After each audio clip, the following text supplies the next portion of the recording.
Чүй районундагы өспүрүм балдардын чыгармачылыгын өркүндөтүү борбору 2005-жылы ачылган. Учурда борбордо 727 бала билим алууда. Мектептен сырткаркы окуу жайда кол өнөрчүлүк, комуз, бий, сүрөт, гимнастика сыяктуу 20-19 түрү акысыз үйрөтүлөт. Мамлекеттик бюджеттен мекемеге жыл сайын 1 миллион 100 миң сом бөлүнүп, анын 800 миңи мугалимдердин айлык акысына жумшалат. Балдардын өнөрүн андан ары өркүндөтүп кетишине каражаттын калганы жетишсиздик кылат. Бул жерде баягы айыл жергесинен келген окуучулар дагы катышат, ата-энелер алып келишет өздөрү.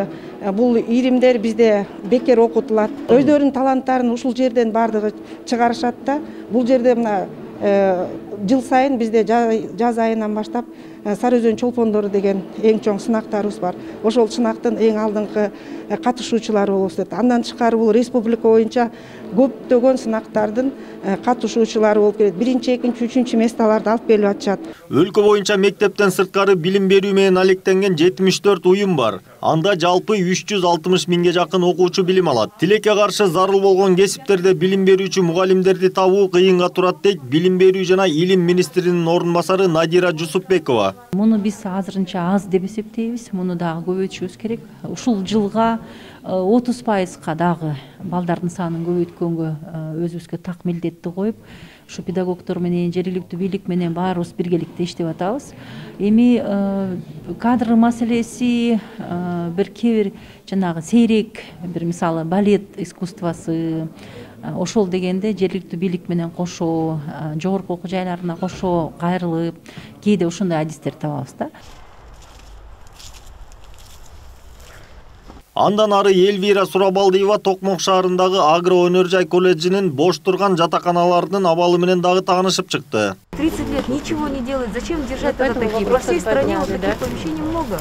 Кароосуз калган колледждин жатаканалары Токмок шаарынын чок ортосунда жайгашкан. Шаар мэриясы бош имараттарды өзүнүн балансына кайтарып алуу максатында билим берүү министрлигине бир нече ирет кайрылуу жөнөткөн. Мэриянын максаты имараттарды оңдоп түзөп, мугалимдер менен дарыгерлерди турак жай менен камсыз кылуу. Акча каражаттары болсо, эгерде берилип калса, биз өзүбүздүн жергиликтүү бюджеттин эсебинен жана Чүй облус фондунун жардамы менен оңдоп түзөө иштерин жүргүзө алат элек да. Бул жолу менен 15 миллион тегереги бул бир эле имарат менен.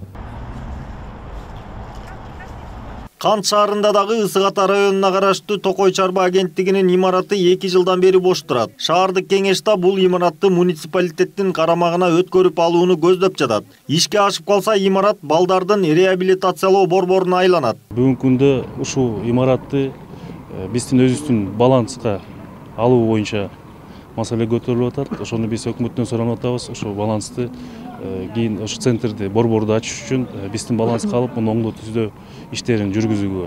2020-жылдын жыйынтыгы менен Ысык Ата районунда үй бүлөлүк зордук, зомбулук боюнча 121 учур катталган. Анын 16сы өспүрүмдөргө көрсөтүлгөн зордук, зомбулук болсо, дагы 6 факты өз өмүрүн кыйуу боюнча катталган. Үй бүлөлүк зордук, зомбулук көйгөйү райондо орчундуу маселеге айланган. Жергиликтүү бийлик көйгөйгө бөгөт коюуну алдыңкы сапка койгон. Мындан улам бош калган имаратты жарандарга акысыз консультация берүү борборуна айландырууну көздөп жатышат. Көп убакыттан бери биз чече албай жүрөт элек, 2 жыл болуп калды.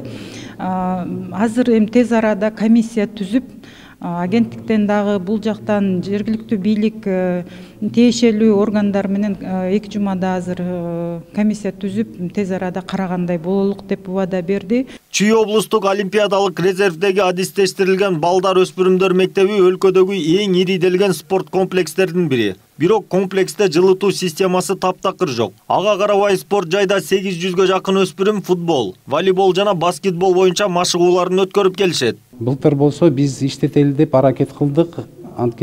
Бирок кайра эле жанакы маселе светке карыз болуп калабыз. Төлөй албай, улам светти кесет. Андан сырткары мына айнектерди, терезелерди карап атасыңар, көрүп атасыңар. Аябай состояниясы начар. Кышында иштетели десек, шамал болуп атат, сквозняк болуп атат, такыр жакшы иштете албай жатабыз. Балдар уруп калышат.